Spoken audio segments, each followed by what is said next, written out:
Cholesterol తో ఇబ్బంది పడుతున్నారా? డయాబెటిస్ రివర్స్ చేసుకోవాలా? డైట్ తో పరిష్కారం. Contact functional nutrition Vinisha Reddy.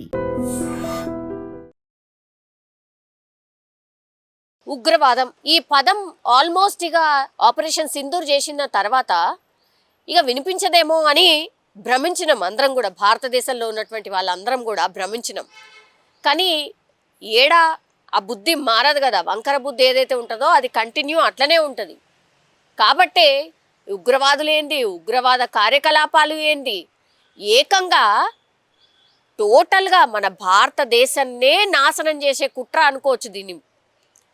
అది దట్టు మన హైదరాబాద్లో ఉంటూ, రాజేంద్ర నగర్లో ఉంటూ ఇక్కడ ఉగ్రవాద కార్యకలాపాలకు సంబంధించి మొత్తం నెట్వర్క్ని నడిపిస్తున్నాడు ఒక డాక్టర్. చైనాలో చదువుతాడు, చైనాలో చదువుకొని వచ్చి డాక్టర్ లెక్క బిల్డప్ ఇస్తాడు. 35 సంవత్సరాలలోనే ఈ ఉగ్రవాద కార్యకలాపాలకు సంబంధించి రిక్రూట్మెంట్ అనుకోండి, లేకపోతే ఎట్లా ఈ నెట్వర్క్ని విస్తరించాలి అనేది ఆ ప్రాసెసింగ్ అనుకోండి, ప్రతిదీ కూడా ఇక్కడనే హైదరాబాద్లో ఉంటూ, రాజేంద్ర నగర్లో ఉంటూ ఈ ఉగ్రవాద కార్యకలాపాలు నడిపిస్తున్నాడు అనేటువంటి విషయం బయటపడ్డది. అది ఎట్లా? గుజరాత్కి సంబంధించిన ఏటీఎస్ అధికారులు మొన్న మొయినుద్దీన్ వీడొక డాక్టర్ రాజేంద్ర నగర్లో ఉంటుండు, అది కూడా వాళ్ళ ఫ్యామిలీ మెంబర్స్తో సహా ఉంటున్నాడు. ఇది రైసిన్ అనే ఒక విష పదార్థం, అది కూడా ఆముదం గింజలతోని తయారవుతుందట. మన దగ్గర ఆముదం గింజలు చాలా ఈజీగా దొరుకుతాయి కదా.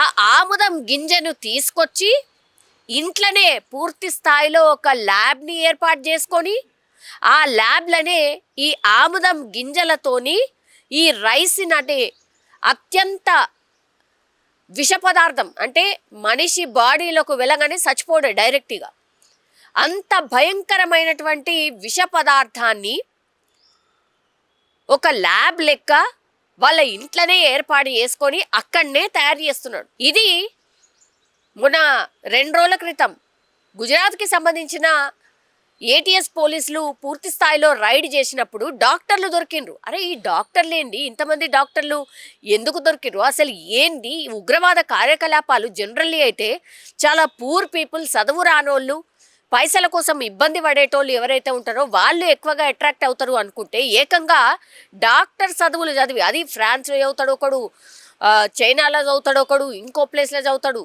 చదివి ఇక్కడికి వచ్చి ఉగ్రవాదుల కోసం పనిచేస్తుండ్రు అంటే అసలు ఇమాజినేషన్కి కూడా అందనటువంటిది ఇదంతా కూడా. ఒక రకంగా షాక్ కూడా. అంటే పేషెంట్లని, రోగులను చూస్తూ ఉంటారు ఒకవైపు, ఇంకోవైపు ఏమో ఇగో ఈ ఉగ్రవాదానికి సంబంధించి పూర్తి స్థాయిలో అండర్ గ్రౌండ్లో వర్క్ అంతా కూడా ఇది చేస్తూ ఉంటారు. వృత్తిపరంగా ఒకటి, ప్రవృత్తి మాత్రం ఇంకోటి. సో ఈ మొయినుద్దీన్ పట్టుబడ్డ తర్వాత విచారణ చేసినప్పుడు అసలు గుజరాత్ పోలీసులకే మైండ్ బ్లాంక్ అయిపోయింది. ఈయన చెప్పిన విషయాలు విన్న తర్వాత ఏం చెప్పిండు? పూసగుచ్చినట్టు చెప్పిండట. నేను ఒక విష పదార్థాన్ని తయారు చేస్తున్నా, మా ఇంట్లోనే పూర్తి స్థాయిలో ల్యాబ్ ఉన్నది, రైసిన్ అనే విష పదార్థాన్ని నేను తయారు చేస్తున్నా. అది ఏంటంటే చాలా దాని స్పెషాలిటీ ఏందట అంటే, ఆ విషం ఎంత డేంజరస్సో ఎళ్ళల్లో కలిపినా, నీళ్ళల్లో కలిపినా కూడా స్మెల్ రాదు, ఏమీ రాదు. అసలు మీకు డౌట్ కూడా రాదన్నట్టు, మనం విషం తీసుకుంటున్నామన్న డౌట్ కూడా రాదు. ఒక గ్లాస్లో ఈ రైసిన్ అనే విషయం కలిపిన తర్వాత కనీసం స్మెల్ అనేది ఉండదు, టేస్ట్ కూడా ఏమీ ఉండదు. సో అట్లాంటి విష పదార్థం, అత్యంత డేంజరస్ విష పదార్థాన్ని ఈడ కూర్చొని రాజేంద్ర నగర్లో హైదరాబాద్ సెంట్రిక్గా ఒక మనిషి తయారు చేస్తున్నాడు అని అంటే దీన్ని ఎట్లా అర్థం చేసుకోవాలి?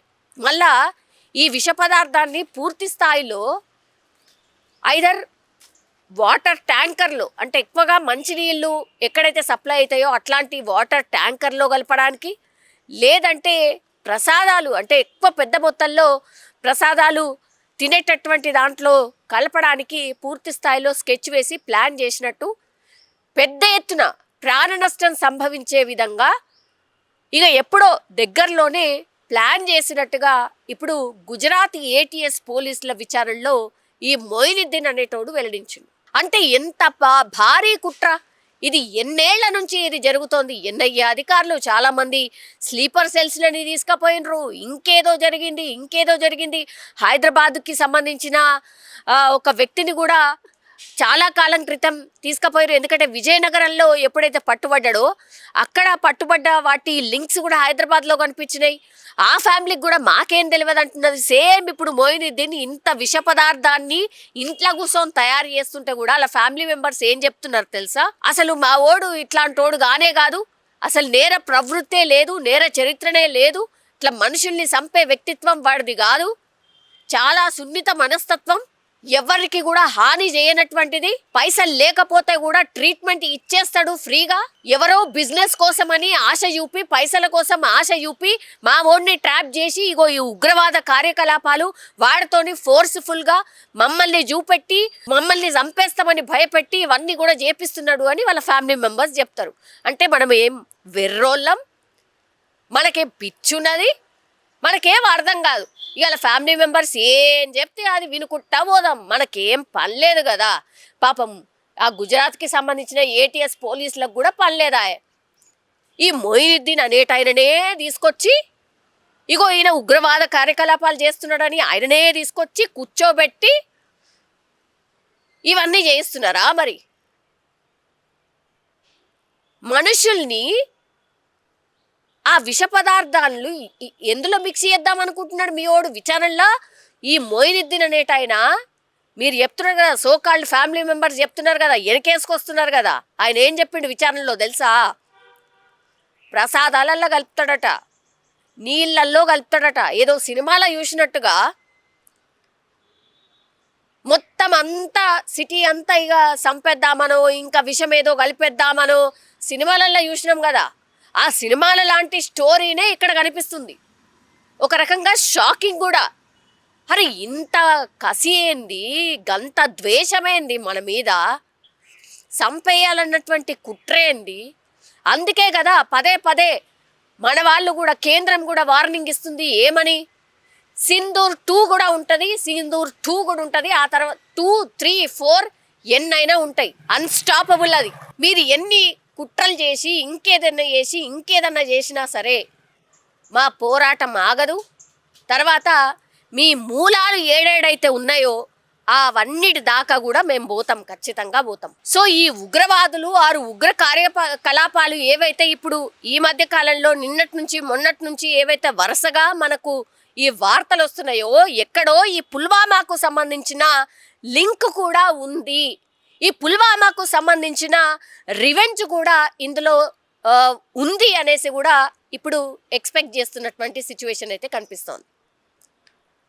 సో ఢిల్లీలో ఇంత పెద్ద ఎత్తున ఏమంటారు దాన్ని, మన కేంద్ర బలగాలు అనుకోండి, లేకపోతే ఇంటెలిజెన్స్ వ్యవస్థ అనుకోండి, ఎంత ఉన్నా సరే వాళ్ళ కళ్ళు కప్పి కూడా నిన్న ఢిల్లీలో ఒక కార్ బ్లాస్ట్ అయింది అంటే ఎంత బాధాకరం నిజం చెప్పాలంటే కూడా.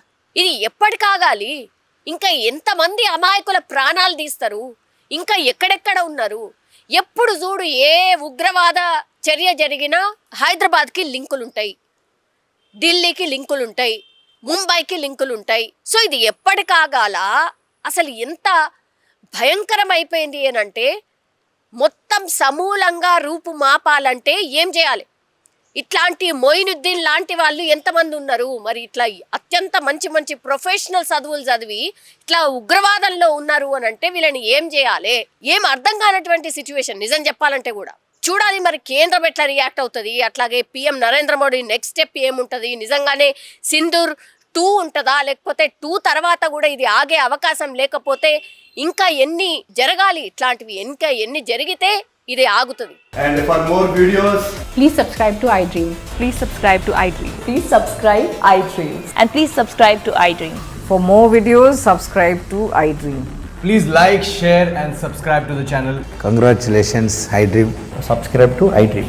Subscribe to iDream. So subscribe to iDream Media.